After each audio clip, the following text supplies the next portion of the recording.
Welcome to The Leader's Edge, where we celebrate leadership and shine a light on the visionary leaders shaping the future. Hi, I'm HR Huntsman, founder of Leader's Edge, creator of the Leader's Edge Performance Engine and Leader's Edge University. I'm thrilled to bring you stories from leaders who are making a difference around the world. In each episode, we're going to champion the innovative strategies, courageous decisions, and inspiring journeys of those who lead with purpose and passion. So, whether you're looking to refine your leadership skills or you simply want to be inspired, my friend, you are in the right place. In this episode, I'd like you to meet Dr. Charles Edmond. Dr. Edmond is my surgeon who did work on my nasal passages. I suffered from allergies terribly. And when I met him, we began to talk about not only fixing my nose and nasal passages, but all things leadership. I can't wait for you to meet this gentleman.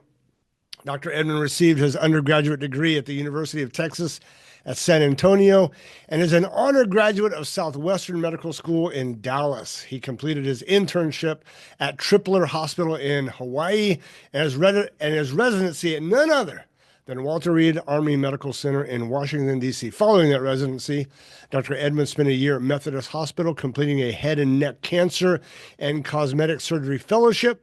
He served at Madigan Medical Center as the director of research and head of the head and oncology service until starting his private practice, which is where I met him.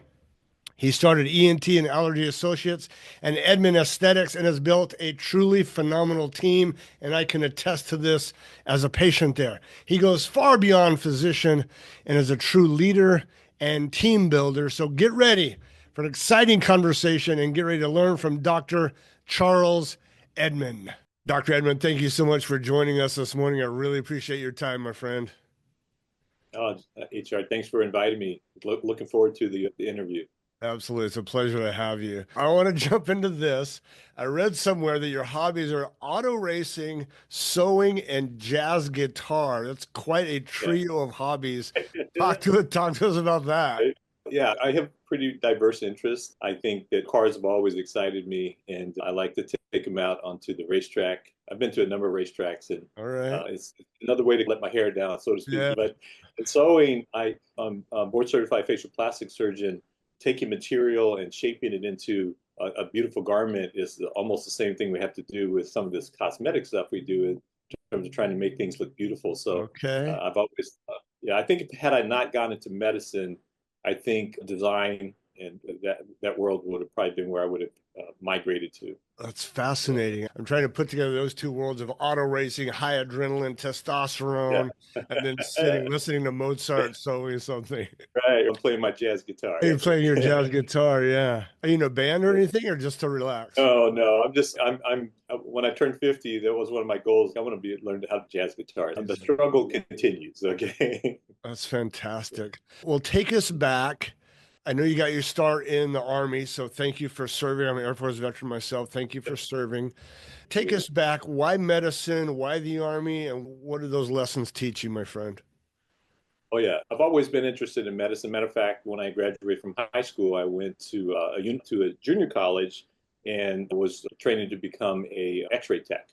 Okay. And after spending some time, I got through that program, but after spending my time there and rotated in hospitals, I thought I could do that job. So I went back to school to get my bachelor's and was fortunate enough to be accepted at Southwestern Medical School in Dallas, which was one of the premier medical schools in the country.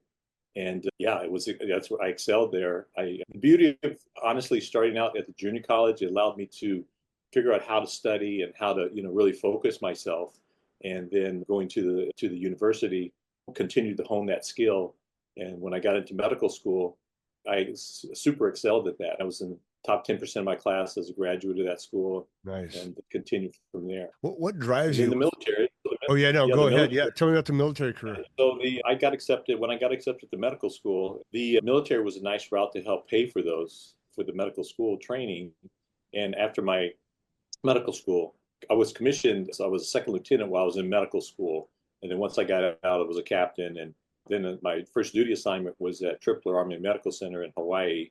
And from there, I went to Fort Hood, Texas, which was a nice diversion for a year where I was with the first Cav unit for a year, seeing how the real soldiers actually work. And then from there, I went to Walter Reed Army Medical Center for my ear, nose, and throat training. Wow. That was followed by a head and neck cancer fellowship and a facial plastics fellowship in Indianapolis. First duty assignment was at Fort Lewis. Outside of that, yep. Okay. What lessons did the military teach you as a leader? Are there any lessons you carried from there as a leader? Yeah, I think that all the way through, as you are going through your training, as there are different levels of advancement, you from internship to residency to chief resident and on. So all throughout that, in a kind of very subliminal way, those leadership skills are being built into you, right? Because Yeah. you have to not only are you responsible for yourself, but now you've got a team of other doctors below you that you're responsible for. Right. But you grow into that because in medical school, obviously there are individuals ahead of you and you see how they lead and you mimic those same sort of leadership goals and Sure. roles. Yeah. Now, every leader that I've ever talked to or worked with, including myself, challenging childhood, just face some obstacles, lots of things to overcome, and they've become part of my story. They've helped make me a Oh, better yeah. man, husband, leader, father. Walk us through some of the mountains you've had to climb, dragons you've had to slay, Goliaths you've had to kill to get to where you are today.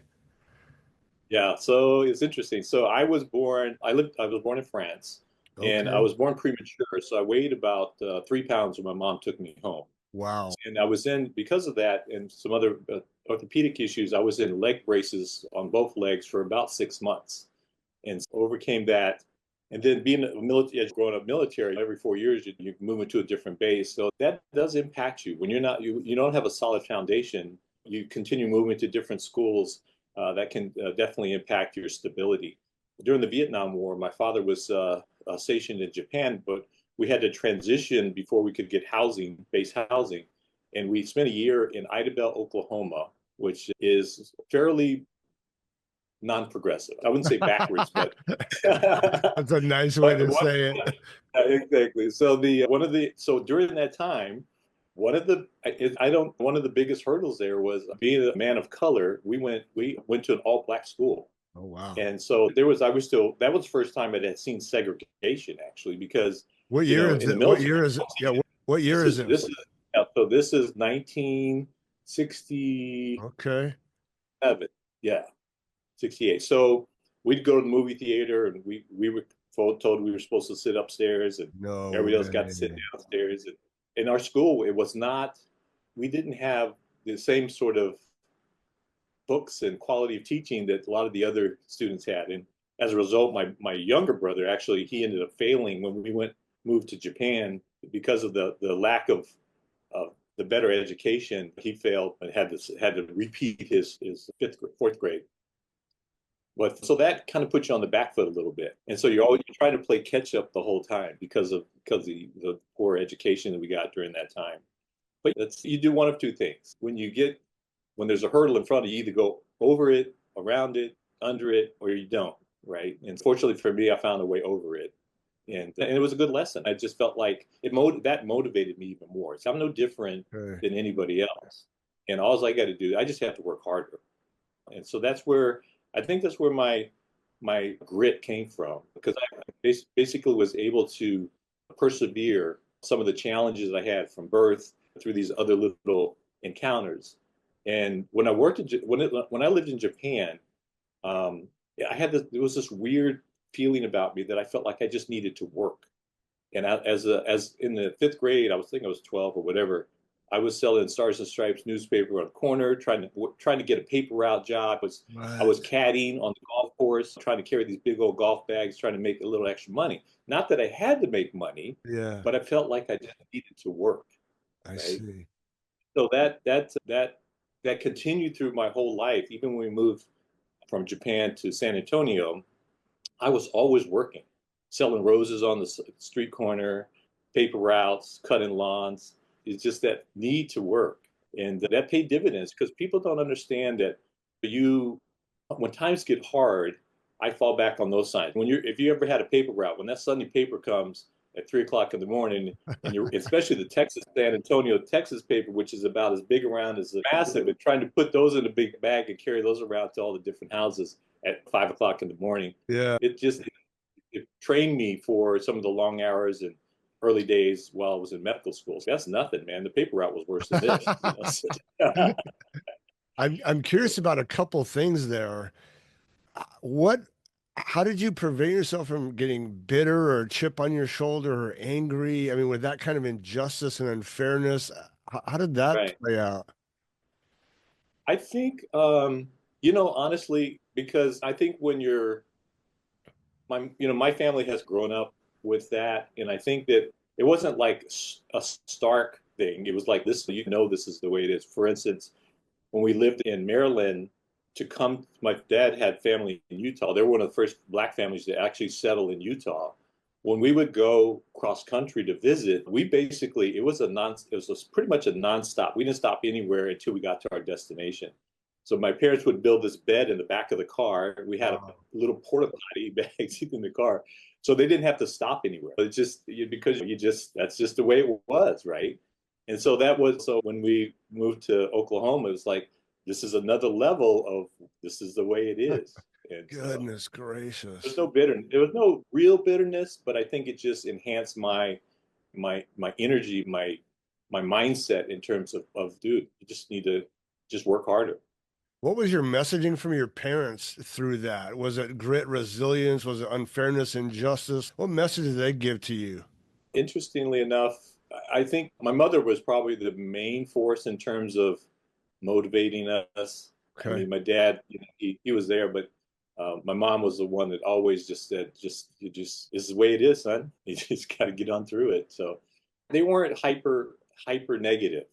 They were that, which is good because we just felt like we had a normal family life, which was pretty solid, and we just pushed on through.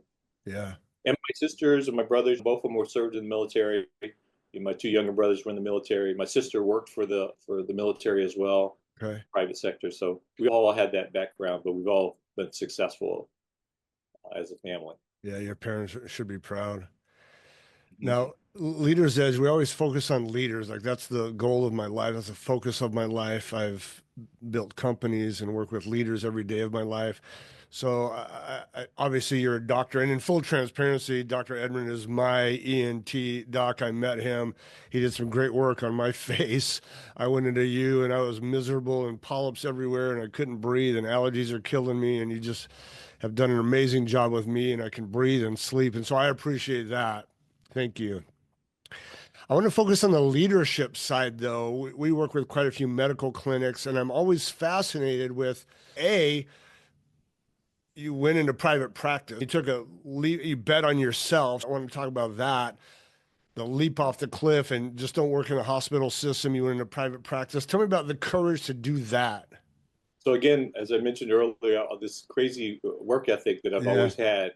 So while I was stationed at Fort Lewis and doing my regular day job, had the opportunity to do some moonlighting at a practice here in Puyallup and to see what the community was like. And I would leave my job and would work an evening clinic from 5 to 8 o'clock here in Puyallup. And so I could get a feel for what the community was like and what private practice was like outside of a big organization like the military. And it was exciting because I could see where you could grow because you're running now you have the capacity to potentially run a business. Right. As before it was run for you, now you had the opportunity to have input and run your own business. So I saw the two gentlemen that I was doing the moonlighting with, how they were at the forefront of putting an ambulatory surgery center in their clinic. They were one of the first actually in the state of Washington. And then you start thinking, okay, how's that benefit me? Benefits you because now you've basically magnified your capacity to do more, right? Right. And so economically, it was a huge bonus to have the own operating room within your facility because most of the revenue comes to the surgery center and not to the doctor. And so by having that additional revenue stream was huge. And so when you start doing the math, do I just do the typical grunt work where I'm part of an organization like the hospital, then you don't benefit from that other potential huge bonus of more revenue from the ambulatory surgery center. Sure.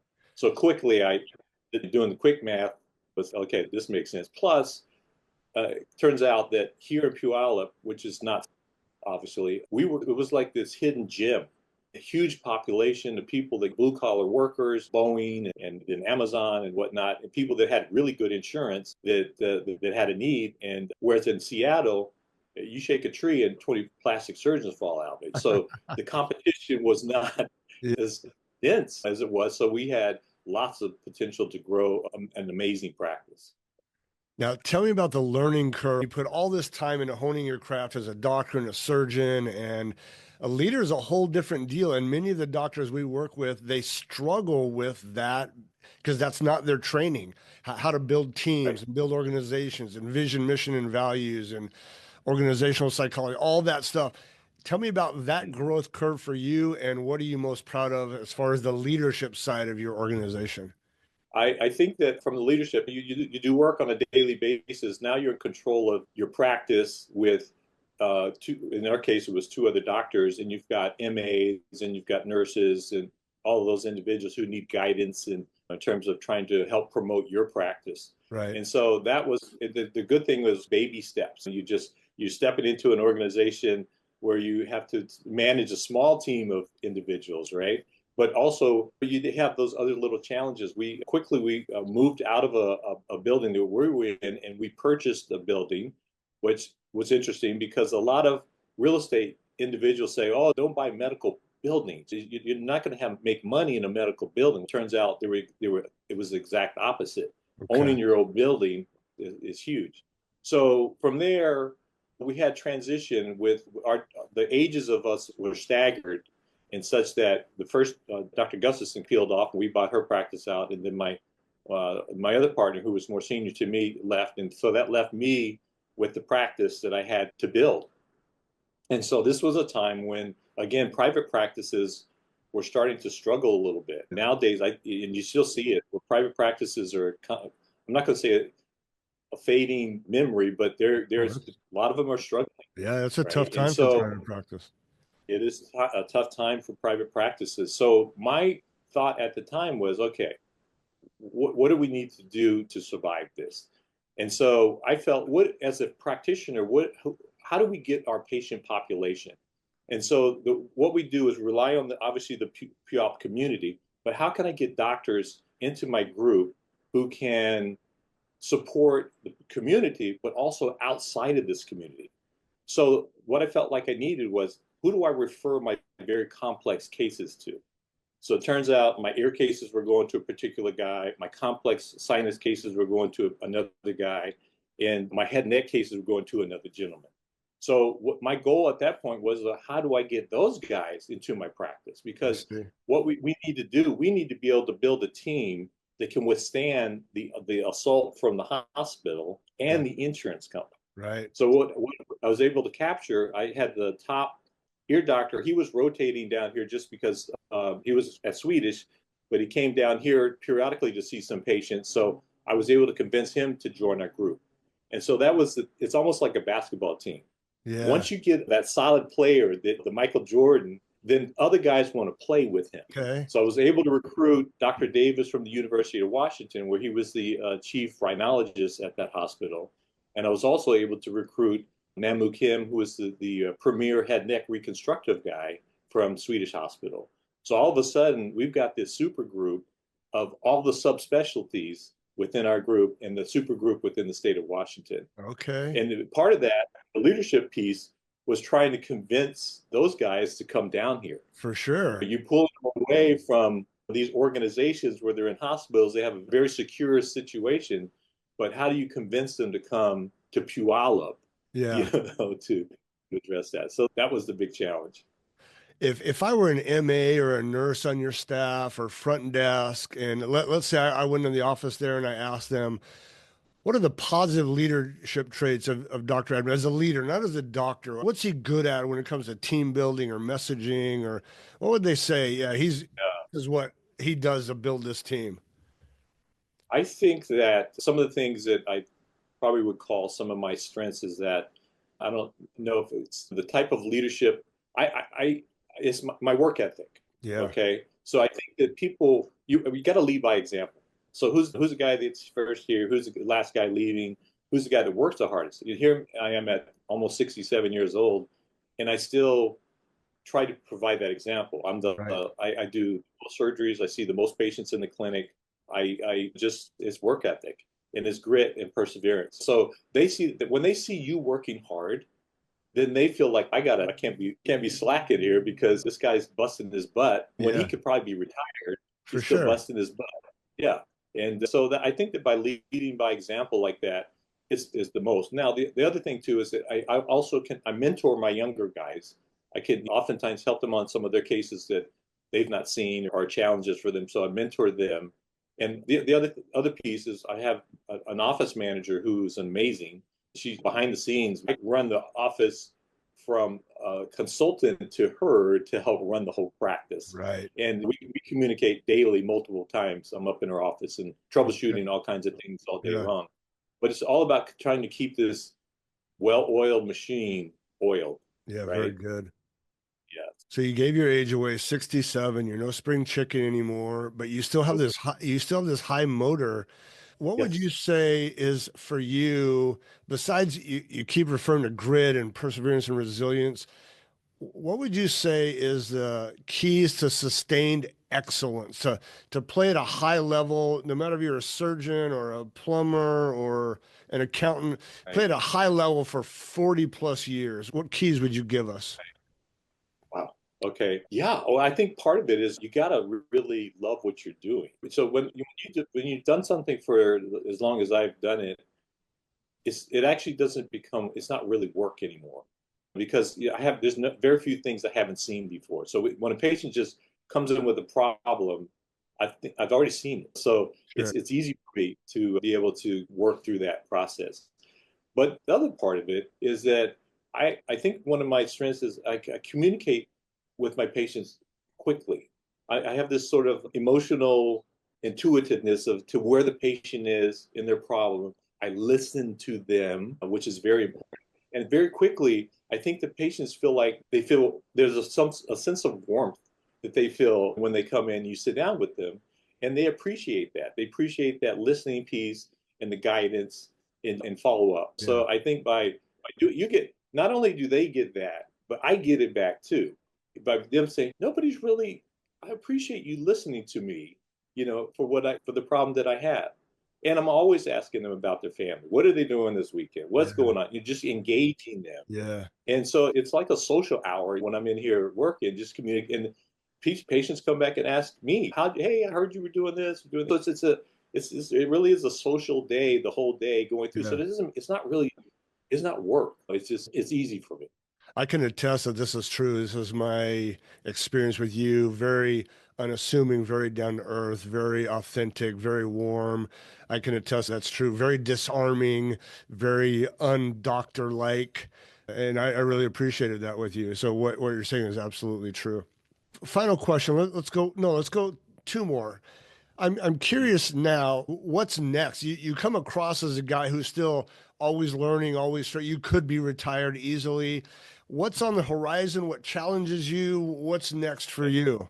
Yeah, it's interesting. So I do some crazy things. So every couple years, I try and do something that I've never done before, or you wouldn't even think I'd be interested in. For instance, I went to Texas to take a course on modifying your ECU for your car. So you could dyno the car and do all these different. I was like never thought about doing that, but I spent a whole weekend trying to figure out how to change your ECU.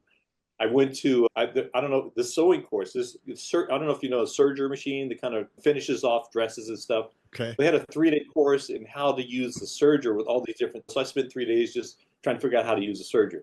And I've got those are sort of things I like. Something that's totally outside of whatever I would ever think about doing, and Love just it. go learn about it. And that just enhances your overall knowledge base. Yeah. It just makes you feel good. So I've got so many different interests that stuff keeps me busy. But to answer your question directly, I feel like the other day I said, I think I got 10 years left in me. Well, that's I might amazing. have 10 years tonight. So as long, God willing, as long I might keep going along for a little bit longer. So My daughter-in-law, I'm just a few years behind you. My daughter-in-law asked me the other day, Padre, when do you think you'll retire? And I was like, I don't know, 75 or something. He's like, 75. I said, yeah, I love what I do. I want to do this for a long time, invest in people. So I'm right there with you, brother. All right, final question. I always ask highly successful people like yourself. You look at a 25-year-old who's in med school or an entrepreneur, any industry, it doesn't matter. And he asks you for advice. Dr. Edmond, what great advice would you give me to be a good entrepreneur, to succeed in business, to succeed as a leader? What do you share with that young lady or that young man? Yeah. I think that there are always going to be challenges and potential setbacks. But what you want to do is you just can't give up. And you take from those setbacks, you learn, as everybody knows, you have to learn from those things where you maybe made a mistake or stumbled, but you keep pushing and don't give up. If you have a dream, you got to follow that dream and just don't give up. And it's going to be hard work. Most of the stuff, like medical school for me, it's not easy for anybody. But you just, if that's what you want, you got to want it, and you just got to do it. So Nice. be Dr. Edmond, focused. thank you so much for your time. I know you're busy. You got a big day ahead of you. I appreciate your time, your wisdom, your energy. Thank you for helping our community get healthy. And thank you for the impact you're having on your staff and your team. I appreciate the time. Thanks, HR. That's it for today's show. Thank you for joining us on The Leader's Edge. I hope today's conversation inspired you to lead with even greater purpose and passion. Here are my big three takeaways from my conversation with Dr. Edmond. Number one, your beginning doesn't determine your ending. Your origination doesn't determine your destination. Dr. Edmond faced racism and racial injustice as a kid. He talked about his time in Oklahoma, where he encountered segregation and had to go to different parts of the movie theater and restaurants. But he did not let that make him a victim. His parents trained him well, and they said, you simply have to buckle down and work harder. And he is working harder even to this day. And I respect him for that. Number two, never stop learning. He's in his retirement years, but he is consistently learning new things and trying new things. He's taking courses, he's going to new places, and he's continually pushing his own boundaries. I love that he's a lifelong learner. And number three, probably the biggest thing that I got from Dr. Edmond is that he loves to work, and he believes the greatest leadership trait is his resilience. He has earned it, and he could be spending all of his days on the golf course or racing his automobiles or playing his jazz guitar, but he is still the first one in and the last one to leave.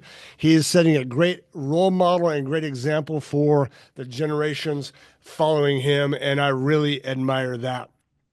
Listen, if you enjoyed this episode, don't forget to subscribe, rate, and review. I'd love a 5-star review on your favorite podcast platform. Your feedback helps us reach more leaders just like you. And that's my entire purpose of this, is to empower and inspire leaders.